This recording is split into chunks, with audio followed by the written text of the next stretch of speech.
കുറേ ദിവസം ഒരു മാസത്തോളം ഞാൻ വീഡിയോ ചെയ്തിട്ട് ഇന്നിപ്പോൾ നമുക്ക് ഇറച്ചിക്കറി ഉണ്ടാക്കാം കേട്ടോ. അപ്പോൾ ഞാൻ തീ പിടിപ്പിച്ച് സവോള അടപ്പത്തിട്ടുണ്ട് കേട്ടോ. സവോള അടപ്പത്തിട്ടുണ്ട്. കുറച്ച് എണ്ണ കൂടെ ഒഴിച്ചു കൊടുക്കുക അതിനകത്തേക്ക്.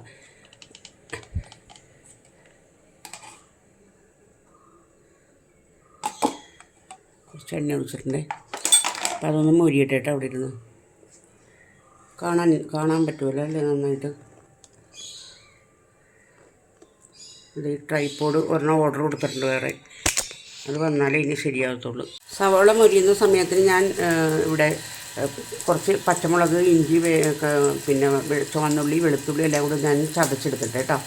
സവാള നന്നായിട്ട് മൂത്തിട്ടുണ്ട്. അപ്പം നമുക്കിനി ഉണ്ടല്ലോ പച്ചമുളക്, ഇഞ്ചി, വേപ്പില, വെളുത്തുള്ളി എല്ലാം കൂടി ഞാൻ ചതച്ച് വെച്ചിട്ടില്ലേ, ഒന്ന് ക്രഷ് ചെയ്താൽ മതി കേട്ടോ. അതിനകത്തേക്ക് ഇട്ട് കൊടുക്കാം.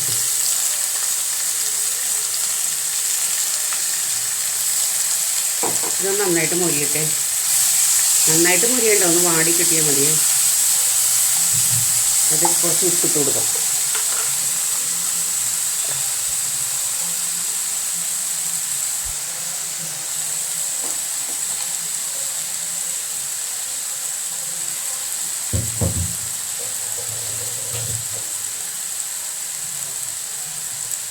ഉപ്പിട്ട് കൊടുക്കണം കേട്ടോ. അപ്പോൾ ഇനി നമുക്ക് ചെയ്യാനുള്ളതെന്ന് വെച്ചിട്ടുണ്ടെങ്കിൽ ഇതിനകത്തൊക്കെ പൊടികൾ ഇട്ട് കൊടുക്കണം. അതായത് മല്ലിപ്പൊടി, മഞ്ഞൾപ്പൊടി, കുരുമുളക് പൊടി, പെരുംജീരകപ്പൊടി, ഒരു നുള്ളു നല്ല ജീരകത്തിൻ്റെ പൊടി, മുളക് പൊടി, ഇത്ര സാധനങ്ങൾ നമുക്ക് ഇതിനകത്തൊക്കെ ഇട്ട് കൊടുക്കാം കേട്ടോ. ഇത് നന്നായിട്ടൊന്ന് വാട്ടിയെടുക്കാം.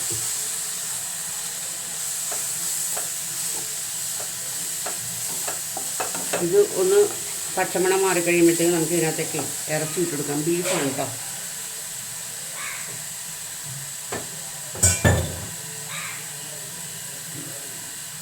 ബീഫ് ഇട്ട് കൊടുക്കുക അതിനകത്തേക്ക്. ഇതാ മതി, അത് മതി.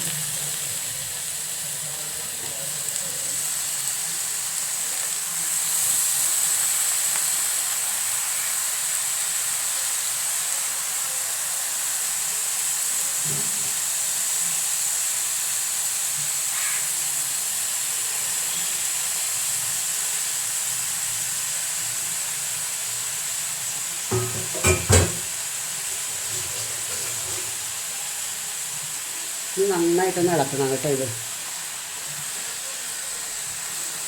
നന്നായിട്ടൊന്ന് ഇതെല്ലാം ഇതിനകത്തൊന്ന് ആയി വരട്ടെ. അപ്പോഴേക്ക് ഞാൻ കാണിക്കാം കേട്ടോ. നമുക്ക് കുക്കറിനകത്തേക്ക് ഇട്ട് കൊടുക്കാം. ഇനി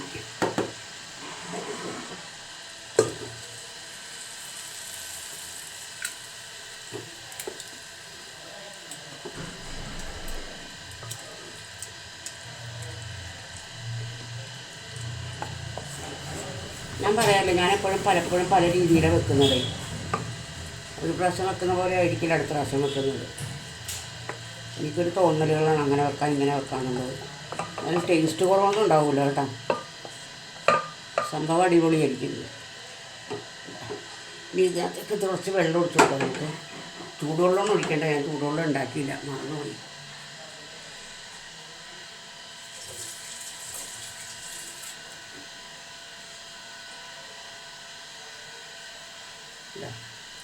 ചട്ടിക്കകത്തേക്ക് ചട്ടി കഴുകി കുറച്ച് വെള്ളം അതിനകത്തേക്ക് ഒഴിച്ചു കൊടുക്കാം. ഇനി കുക്കർ അടച്ച് വെച്ച് വേവിക്കാം കേട്ടോ.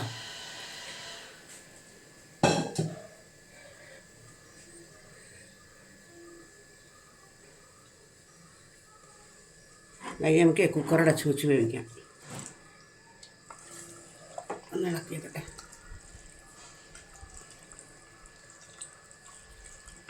ഉപ്പ് മതിയാന്ന് നോക്കണം.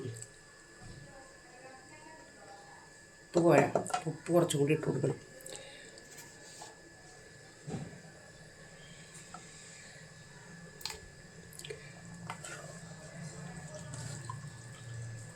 കറിവേപ്പില ഇട്ടിട്ടില്ല കേട്ടോ. കറിവേപ്പില മല്ലിയിലൊക്കെ നമുക്ക് പിന്നീടിടാം. ഇതവിടെ ഇരുന്ന് വേവട്ടെ. അടച്ചു കൊടുക്കാം.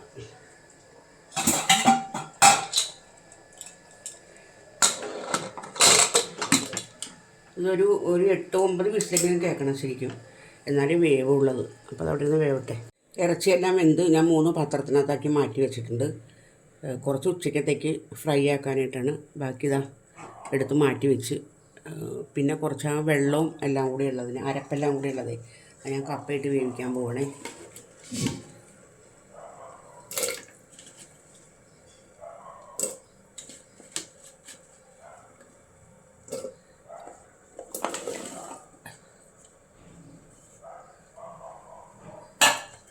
ഒന്ന് ഇളക്കി കൊടുക്കാം കേട്ടോ.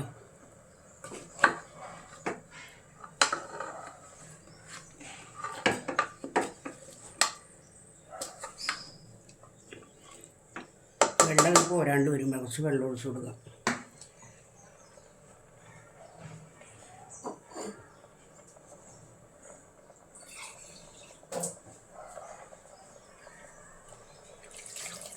പിന്നെ അത് അവിടെ ഇരുന്ന് വേവട്ടെ. വെന്ത് കഴിയുമ്പോഴത്തേക്ക് ഞാൻ കാണിക്കാം കേട്ടോ. അന്നേരം കുറച്ച് ഇറക്കാൻ നേരത്ത് കുറച്ച് കറിവേപ്പിലയും പച്ചവെളിച്ചെണ്ണ ഒഴിക്കും. മത്തിക്കറി റെഡി ആയിട്ടുണ്ട്. ചെറിയ മത്തിയാണ്, അപ്പോൾ അത് ശരിയായിട്ടുണ്ട്. അപ്പോൾ അത് ഇറക്കി വെക്കണം. ഇനി ഇറച്ചി ഫ്രൈ ആക്കണം കേട്ടോ. അപ്പോൾ അത് ഞാൻ തീ പിടിപ്പിക്കുകയാണ്. തീ പിടിപ്പിച്ച് ചട്ടി എളുപ്പത്തേക്ക് വെച്ച് കൊടുക്കുന്നുണ്ട്. ചട്ടി ചൂടാകട്ടെ കേട്ടോ. അപ്പോഴേക്കും നമുക്ക് ബാക്കിയുള്ള പരിപാടി ചെയ്യാം.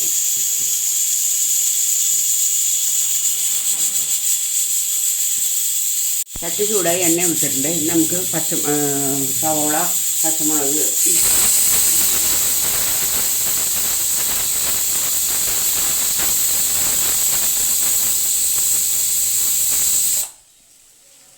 അപ്പോൾ ഈ കപ്പ ഇവിടെ വെന്തിട്ടുണ്ട്. അത് ഓഫ് ചെയ്യാം.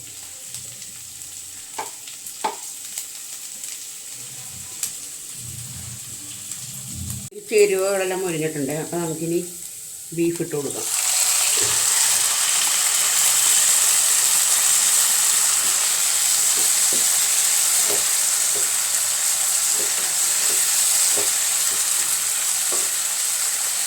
അത് ഇതിനകത്ത് കിടന്ന് നന്നായിട്ടൊന്ന് ഉലരട്ടെ. ഒരു മല്ലിയിലേക്ക് ഇട്ട് കൊടുക്കാം കേട്ടോ.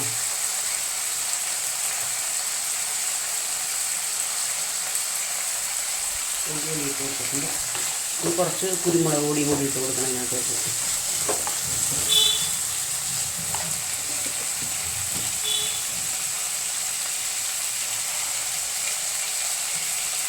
കുറച്ച് കുരുമുളക് പൊടി.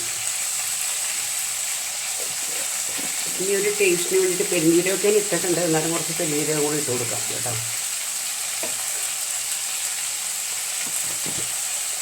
പെരുംജീരകം നമുക്ക് കറിക്കൊരു പ്രത്യേക ടേസ്റ്റാണ്. കുറച്ചിട്ടാൽ മതി. പെരുംജീരകം ഞാൻ നേരത്തെ ഇട്ടതാണ്. അതാണ്. ഇത് നന്നായിട്ട് കിടന്നൊന്ന് ഉലരട്ടെ കേട്ടോ.